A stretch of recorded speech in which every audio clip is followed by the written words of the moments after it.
Welcome to the Atheist Nun channel, a show aimed to inspire readers to cherish the most meaningful moments found in life by learning about secular morality. Subscribe for more content on aspects of my business and writing life, as well as topics concerning ethics, mid-19th century living, etiquette, and much more. I am going to be reading several excerpts from Tara Smith's book, Ayn Rand's Normative Ethics, The Virtuous Egoist, along with providing some of my own commentary and an example. This book has served as an enormous help to me in grappling with Ayn Rand's views on forming a proper secular morality. I'm excited to share this information with you, so let's dive in. In Professor Smith's introduction to the book, she describes her subject as how to lead a selfish life. To be self-interested is linked to the concept of egoism, which means that our standard of value is life. Our nature dictates that we need morality in order to guide individuals to the achievement of their happiness. It is only by leading a morally upright life that a person can be happy, and it is for the sake of having a happy life that a person should be morally upright. Since our aim in life is to be happy, then a determination of the proper way to lead our lives must begin with an analysis of the concept of value. Her next chapter on rational egoism further describes what Ayn Rand truly means by being egoistic, since it usually gets a bad name in this culture. To be egoistic, you must use your mind and take rational actions to achieve the values you set for yourself. According to Rand, a value is that which one acts to gain and/or keep. Therefore, morality, Rand writes, is a code of values to guide man's choices and actions. And value is objective, because the basis for regarding certain ends as objectively valuable to an organism as the kinds of things that it should seek, Rand reasons, rests in the struggle for life. For example, if you want to live to an old age, life, then you choose not to do illegal drugs, death. Ethical egoism is the thesis that a person should act to promote his own interest. Unlike Satanists, this does not include hedonism, which Christians in particular always like to bring up. For pleasure is not a reliable guide to the advancement of a human being's life, as what is pleasurable and what is in a person's interest do not always coincide, because flourishing is the path to continued living. You can often end up in quite the opposite conundrum when you simply act on emotions, which is why Rand defines happiness as that state of consciousness which proceeds from the achievement of one's values. It is a state of non-contradictory joy, a joy that does not clash with any of your values. Rational egoism is not about besting others, but about making one's own life as rewarding as possible. It is a focus on your own happiness, which can be degraded by bad actions over time. Although a person can survive an occasional immoral action, but damage is damage, as Peikoff elaborates, and damage untended is progressive. It cannot be courted or passively tolerated if one's goal is to flourish. This is why Rand believed that you can have gray actions, but at the end of the day, you cannot have gray morality. Your moral actions accumulate on a daily basis to form a person who is either good or bad, not both. And the actions necessary to sustain a person's life in atypical conditions cannot be used as the basis for moral principles that are to guide us in everyday living.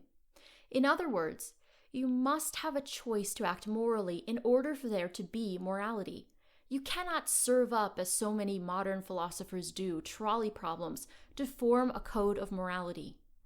The book then begins to take on each of the 7 chosen virtues that Ayn Rand discussed over her lifetime, though this list may not be exhaustive.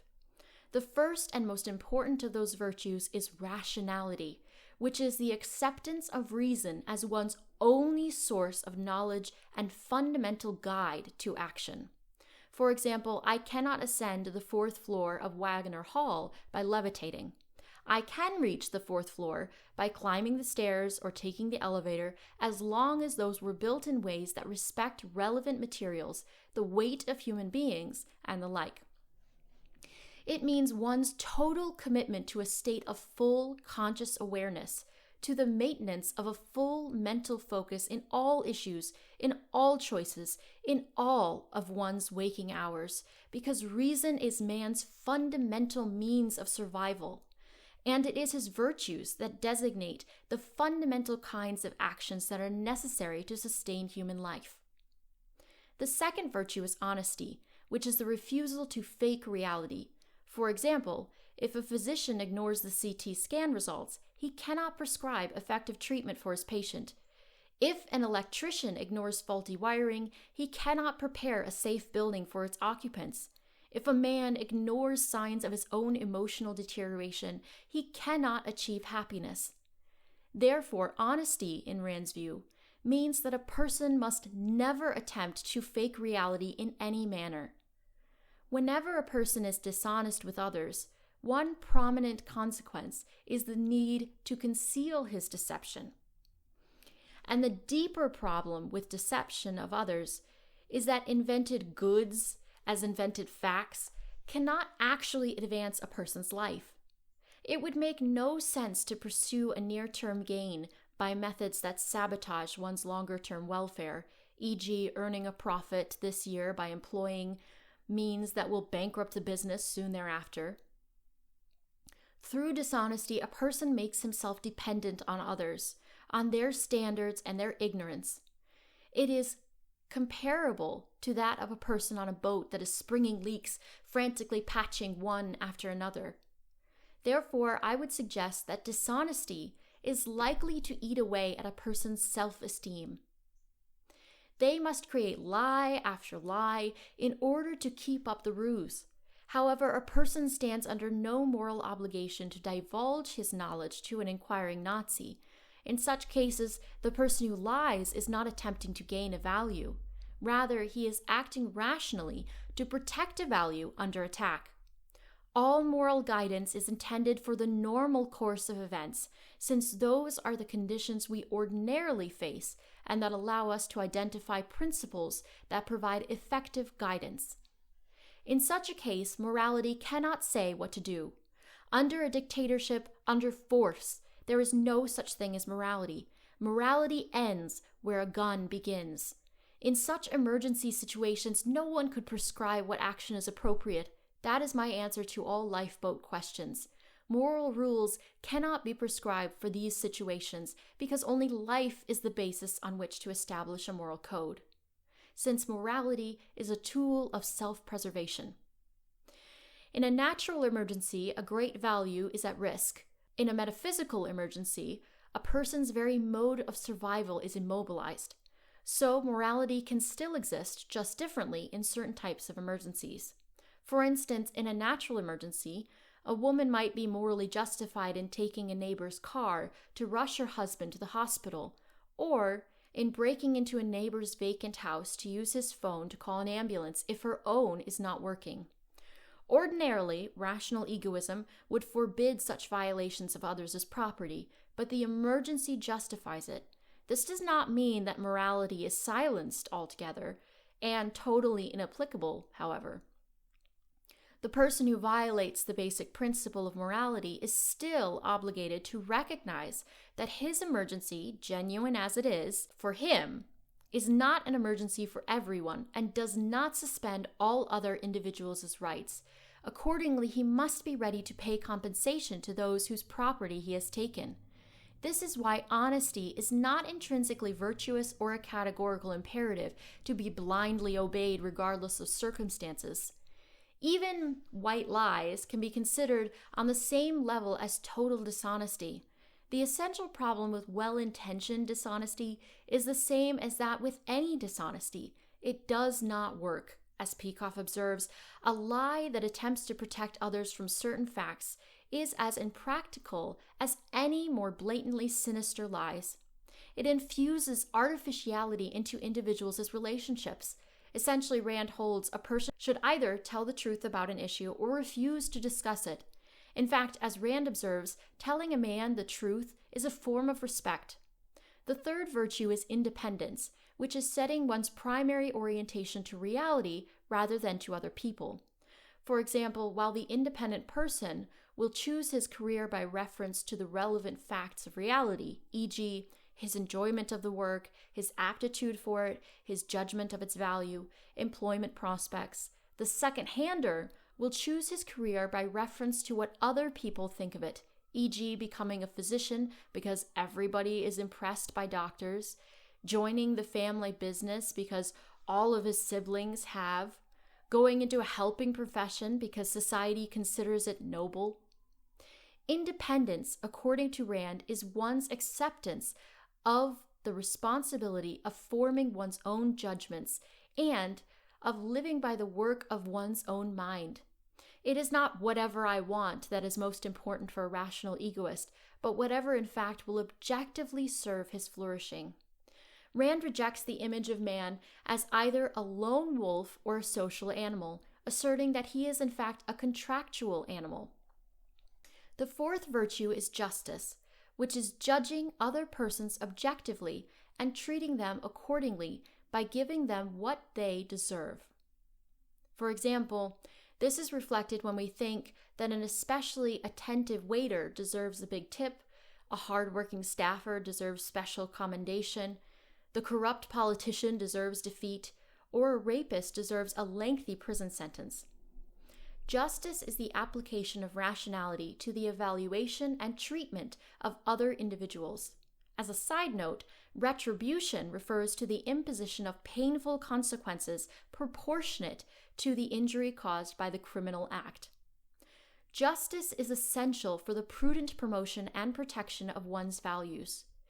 Implicit in judging others objectively is judging individuals as individuals. Justice forbids sweeping generalizations, blanket condemnations, or benedictions on the basis of non-essential similarities among people. Since men are born tabula rasa, both cognitively and morally, Rand reasons, a rational man regards strangers as innocent until proved guilty. So men are not born morally perfect, but every decision to survive and flourish from birth is perfect. Morality does not demand cooperation with those who would turn a person's virtue against him, making it a tool in his own victimization. As Peikoff observes, justice cannot require that a man sacrifice himself to someone else's evil. In normal circumstances, however, where a person's silence would reasonably be taken as agreement with something he does not support, and he would not be unjustly penalized for speaking out, he must then speak. In terms of forgiveness for an injustice, it may be proper, Peikoff observes, when the offender makes restitution to his victim, if possible, and demonstrates that he understands the roots of his breach, has reformed, and will not repeat the transgression. Forgiveness, then, must be earned, and where it is concerned, essentially, as Peikoff recognizes, mercy is the policy of identifying a person's deserts, then not acting accordingly. Therefore, mercy is not considered to be a virtue. The fifth virtue is integrity, which is loyalty in action to rational principles. For example, he does not speak at a meeting on behalf of a policy he deems important, for instance, because he thinks he will seem foolish. He fears rejection from the voters, so he tells them what he thinks they want to hear, rather than his true convictions. He fears criticism from students, so he lowers his standards to offer them more palatable grades. Rand describes integrity as loyalty to one's convictions and values. It is the policy of acting in accordance with one's values, of expressing, upholding, and translating them into practical reality. It is complete loyalty to rational principles, whereas in the end, a lack of integrity amounts to a lack of principles. These moral principles should never be reified as inherently obligatory.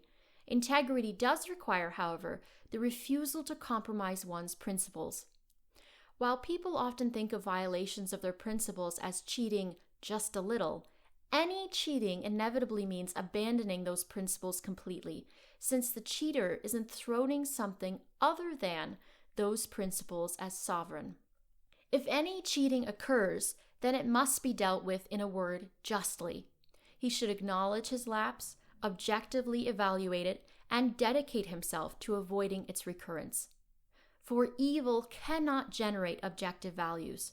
The good, in contrast, has nothing to gain in any compromise, precisely because evil, to the extent that it is evil, does not generate objective values.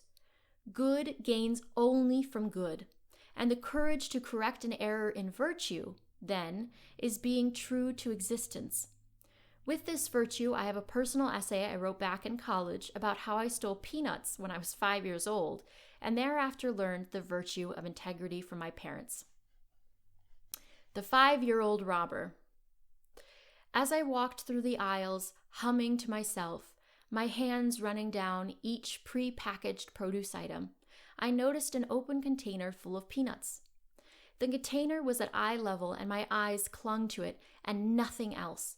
Sharply tugging on my mother's pants, I asked politely if I could have some. She said, "Not now, Katie." But my mind was already made up, and being the stubborn child that I was, I felt the urge to grab some of the peanuts and shove them into my pocket. No one would ever know. I felt a rush of triumph blow over me. I had taken flight with new wings my parents had no control over. If I wanted something, I took it. Walking behind my mother, the act replayed in my head over and over again, my small hand reaching out, my heart palpitating 10 times its normal rate, my eyes shifting back and forth, my armpits starting to sweat, and then the grab itself. Cupping my hand, I became the plastic scooper and kidnapped what few peanuts I could. I captured about 5 unnoticed.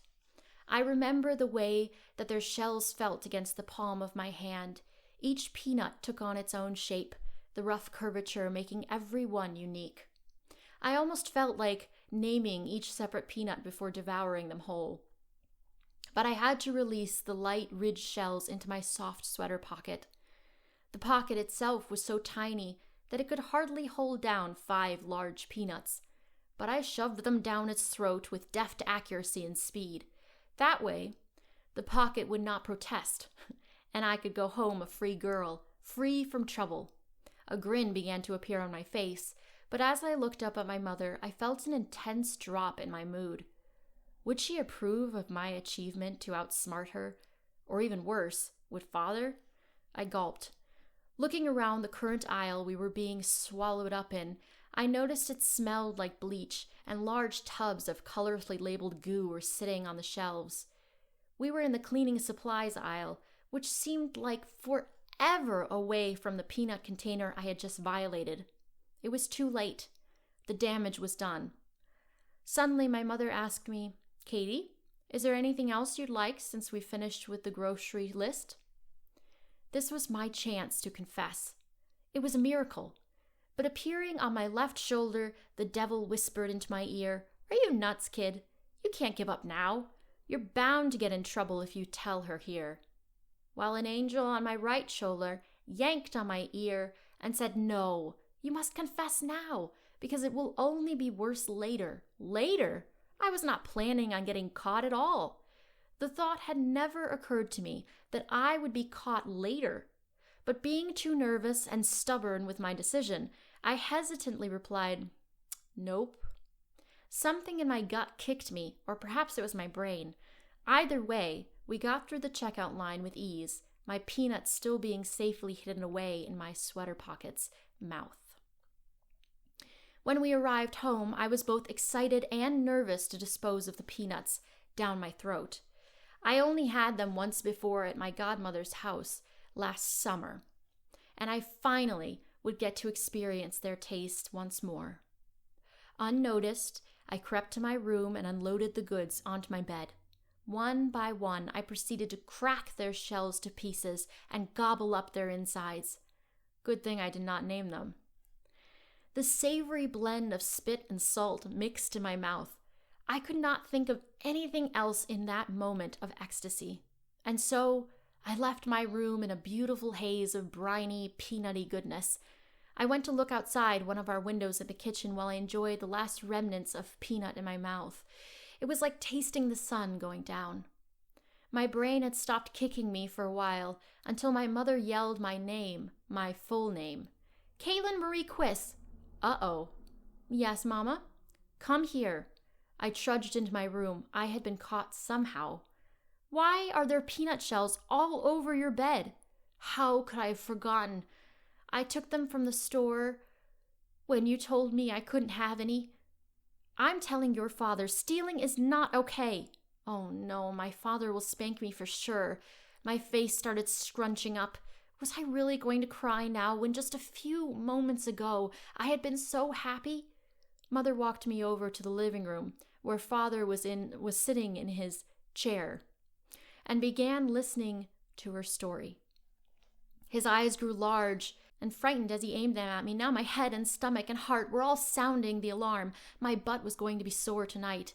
But as I looked back at my dad, he could tell that I had no real notion of what stealing was. I had only heard the word used a few times in church, after all. I promised them that I would never do it again. I was not a robber. My mother and father gave each other one final look, and the decision was made in silence. No punishment, thank goodness. I thought, as a wave of relief came over me. I had yet to realize, though, that although I was not physically punished, I was mentally. This thing that is called guilt had been sneaking up on me the whole time. I also had this thing called conscience, which was what was doing all the kicking, I suppose.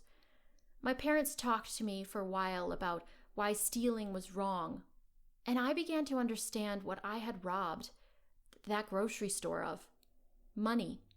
I also learned what I had robbed from myself: dignity. My mental punishment may actually have been more severe than a physical one, because I had only myself to blame, and I thought my parents looked down on me that day. Thankfully, I learned my lesson and never stole anything again. That day, I had tasted the sunset, and it tasted like dirt. The sixth virtue is productiveness, which is the process of creating material values. For example, a person can be productive by building a boat or a bridge, for instance, by repairing shoes or writing software, by composing music or researching biology, performing surgery, mowing lawns, selling insurance, shipping, catering, proofreading, or reporting the news. Productiveness is the process of creating material values, whether goods or services. The two essentials of the method of survival proper to a rational being are thinking and productive work. And the sole reason to be productive is to advance one's own happiness. As another side note, consonant with the recognition that a person's paying job will not always involve his most productive work, Rand believes that raising children could be productive work as a full-time job. On Rand's theory, the point of living is the enjoyment of one's life, and the standard value is human life. Correlatively, anything that enhances a human life is to be encouraged. In holding this, Rand is not endorsing the excesses of a neurotic workaholic. Excesses are precisely that. A person should exercise productiveness in a manner that is compatible with the rational pursuit of all the values that will achieve his happiness. According to Rand, the definition of happiness is that state of consciousness which proceeds from the achievement of one's values. Happiness is an emotional response to something. We need to grow as human beings, and failing to embrace a central productive purpose chokes the primary artery of happiness. We need material values in order to sustain our lives. The more money a person has, the more easily he can obtain those values. And the more easily he can do that, the more he can tailor his days to his liking, which in itself has life-advancing value. The seventh and final virtue is pride, which is a forward-driving commitment to achieve one's moral perfection. For example, we do not dispute a test score as perfect simply because the test was not more difficult, being pitched to 4th graders, for instance, rather than 12th graders. Rand understands pride as moral ambitiousness, an energetic dedication to being one's best.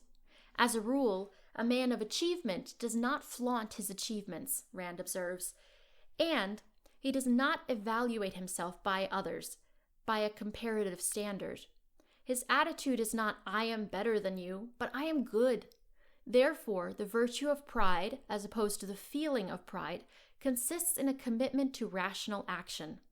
The genuine feeling of pride can only be sustained through the practical exercise of that commitment. It is pride with moral ambitiousness. The fact that man is a being of self-made soul creates the need to make one's soul well.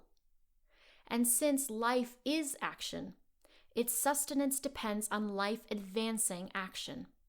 In this way, a person is morally perfect when he lives up to moral principles as well as he can. The key to appreciating how perfection is possible is context. That is, as with all the virtues, we must understand the requirements of perfection realistically. Errors of knowledge are not breaches of morality. No proper moral code can demand infallibility or omniscience. It is crucial to appreciate that a normative standard that is beyond our reach is not a genuine standard, for it fails to serve the function of a moral standard, which is to provide practicable instruction. Human beings need moral guidance for us, as our nature and circumstances allow us to be. As a final side note, Benjamin Franklin intended to write a book showing that anyone who tried could achieve moral perfection. Franklin himself deliberately set out to achieve perfection. Again, this list of 7 virtues is not exhaustive. However, it is difficult to think of another virtue that needs to be included or is not already covered by these major ones. In the final chapters of the book, Professor Smith discusses other conventional virtues that Ayn Rand believes are neither virtues nor vices, or are not virtues at all. In terms of charity, Rand says, "My views on charity are very simple. I do not consider it a major virtue, and above all, I do not consider it a moral duty. There is nothing wrong in helping other people, if and when they are worthy of the help and you can afford to help them. But charity is not a virtue. Emergencies can be moral as long as there is no coercion. Take, for instance, the issue of saving a drowning person. If the person to be saved is a stranger, it is morally proper to save him only when the danger to one's own life is minimal. When the danger is great, it would be immoral to attempt it. If the person to be saved is not a stranger, then the risk one should be willing to take is greater in proportion to the greatness of that person's value to oneself. If it is the man or woman one loves, then one can be willing to give one's own life to save him or her, for the selfish reason that life without the loved person could be unbearable. In most cases, one can help only those who don't actually need it. In terms of generosity, Rand characterizes generosity in a letter as a gift or favor greater than the friend involved could in reason expect. So according to Rand's theory, generosity is neither a virtue nor a vice. In terms of kindness, it is a means of tending the values one finds in specific other people. Nonetheless, kindness is not a virtue for the simple reason that kindness is not always appropriate. In terms of temperance, rational self-restraint is an important tool in the pursuit of a person's objective well-being. But temperance per se, understood simply as self-restraint and taken to refer to either self-denial or moderation, is not a virtue. As a quick aside, in terms of friendship and love in its ideal, rational form is a value that advances the lover's life. The objectivist does not say, I value only myself. He says, if you are a certain kind of person, you become thereby a value to me in the furtherance of my own life and happiness. Lastly, and most importantly, Rand's ethics is animated by the recognition that human life can be sustained only by specific types of actions.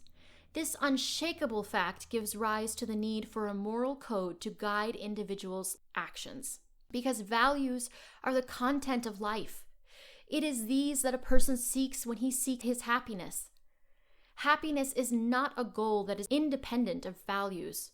Therefore, what the egoist seeks is a world of values.